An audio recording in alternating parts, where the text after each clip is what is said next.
क्या आपको पता है कौन थे ओशो? और आखिरकार रहस्य में रजनीश के बारे में कौन सी है वो 6 बातें? दरअसल ओशो का जीवन जितना रहस्यमयी था उतनी ही उनकी मौत भी। उनकी मृत्यु को 28 साल पूरे हो चुके हैं। साल 1990 में वे दुनिया को छोड़कर चले गए। इस मौके पर हमने उनकी विरासत, उनके जीवन के छुए अनछुए पहलुओं पर रोशनी डालने की कोशिश की है। ओशो के शुरुआती जीवन के बारे में अगर हम बात करें तो 11 दिसंबर 1931 को मध्य प्रदेश के कुचवाड़ा में उनका जन्म हुआ था। जन्म के वक्त उनका नाम चंद्रमोहन जैन था और बचपन से ही उन्हें दर्शन में रुचि पैदा हो गई। ऐसा उन्होंने अपनी किताब glimpses of my golden childhood में लिखा है। उन्होंने अपनी पढ़ाई जबलपुर में पूरी की और बाद में वे जबलपुर यूनिवर्सिटी में लेक्चरर के तौर पर काम करने लगे।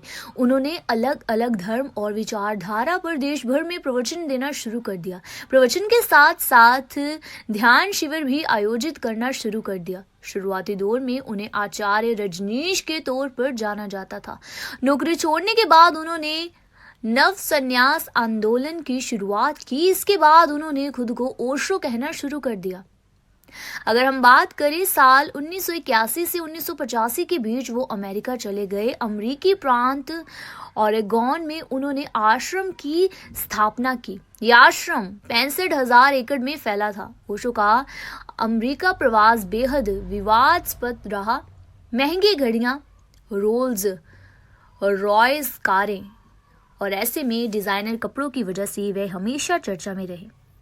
ओरेगन में ओशो के शिष्यों ने उनके आश्रम को रजनीशपुरम नाम से एक शहर के तौर पर रजिस्टर करना चाहा, लेकिन स्थानीय लोगों ने इसका विरोध किया। इसके बाद 1985 में वे भारत वापस लौट आए। अगर हम बात करें उनकी मृत्यु की, भारत लौटने के बाद वे पुणे के कोरेगांव पार्क इलाके में स्थित अपने आश्रम में लौट आए और उनकी मृत्यु 19 जनवरी 1990 में हो गई। उनकी मौत के बाद पुणे आश्रम का नियंत्रण ओशो के करीबी शिष्यों ने अपने हाथों में ले लिया। आश्रम की संपत्ति करोड़ों रुपए की मानी जाती है और इस बात को लेकर उनके शिष्यों के बीच विवाद भी है। ओशो के शिष्य रहे योगेश ठक्कर ने बीबीसी मराठी से कहा कि ओशो का साहित्य सबके लिए उपलब्ध होना चाहिए, इसीलिए मैंने उनकी वसीयत को बॉम्बे हाई कोर्ट में चैलेंज किया है। अगर हम बात करें ओशो के डेथ सर्टिफिकेट की, ओशो का डेथ सर्टिफिकेट जारी करने वाले डॉक्टर का ये कहना है कि लंबे समय तक उनकी मौत के कारणों पर हम खामोश रहे, लेकिन बाद में उन्होंने अपनी चुप्पी तोड़ते हुए कहा कि मृत्यु प्रमाण पत्र पर उनसे गलत जानकारी देकर दस्तखत लिए गए हैं। अब डॉक्टर गोकुल गोवानी ने योगेश ठक्कर के केस में अपनी तरफ से शपथ पत्र दाखिल किया है। उनका ये कहना है कि ओशो की मौत के कुछ साल बाद भी कई सवालों के जवाब नहीं मिल रहे थे और मौत के कारणों को लेकर रहस्य बरकरार है। अगर हम बात करें ना मौत के दिन आखिरकार हुआ क्या, तो ओशो की मौत पर हु किल्ड ओशो टाइटल से किताब लिखने वाले अभय वैद कहते हैं 19 जनवरी 1990 को ओशो आश्रम से डॉक्टर गोकुल गोकानी को फोन आया। उन्होंने कहा कि उनको फोन आया और उनको ये कहा गया कि आपका लेटर हेड और इमरजेंसी किट लेकर आए।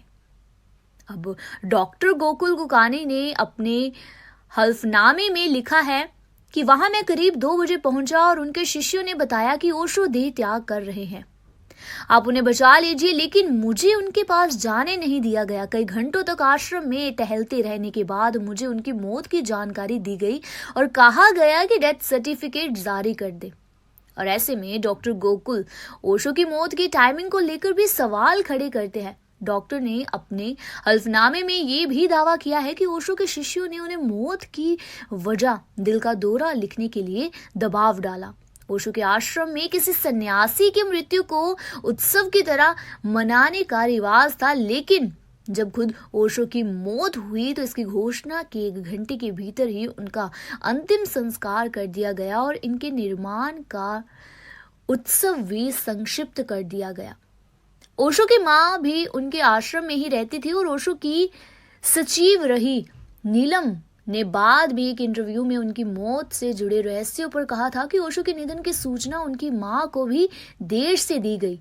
नीलम ने इस इंटरव्यू में यह दावा किया था कि ओशो की मां लंबे समय तक ये कहती रही कि बेटा, उन्होंने तुम्हें मार डाला है। अगर हम बात करें ओशो की वसीयत की, योगेश ठक्कर का दावा है कि उनके आश्रम की संपत्ति हजारों करोड़ रुपए है और किताबों और अन्य चीजों से करीब 100 करोड़ रुपए रॉयल्टी मिलती है। ओशो की विरासत पर ओशो इंटरनेशनल का नियंत्रण है और ओशो इंटरनेशनल की दलील है कि उन्हें ओशो की विरासत वसीयत से मिली है। योगेश ठक्कर का यह दावा है कि ओशो इंटरनेशनल जिस वसीयत का हवाला दे रहा है ना, वो फर्जी है। हालांकि ओशो इंटरनेशनल पर लगे आरोपों का खंडन उनकी शिष्या अमृत साधना करती है। वह इन आरोपों को झूठ करार देती है। अगर हम बात करें ओशो पर ट्रेडमार्क की, तो ओशो इंटरनेशनल ने यूरोप में ओशो नाम का ट्रेडमार्क ले रखा है और इस ट्रेडमार्क को एक दूसरी संस्था ओशो लोटस कम्यून ने चुनौती दे दी थी। बीते साल 11 अक्टूबर को general court of European union ने ओशो इंटरनेशनल के पक्ष में अपना फैसला सुनाया और ऐसे में ओशो इंटरनेशनल का कॉपीराइट और ट्रेडमार्क पर उठने वाले विवादों को लेकर ये कहना है कि ओशो के विचारों को शुद्ध रूप में उनके चाहने वालों तक पहुंचाना है, इसीलिए ये अधिकार वे अपने पास रखना चाहते हैं। लेकिन ओशो ने खुद ही कभी कहा था कि कॉपीराइट वस्तुओं और चीजों का तो हो सकता है, लेकिन विचारों का नहीं।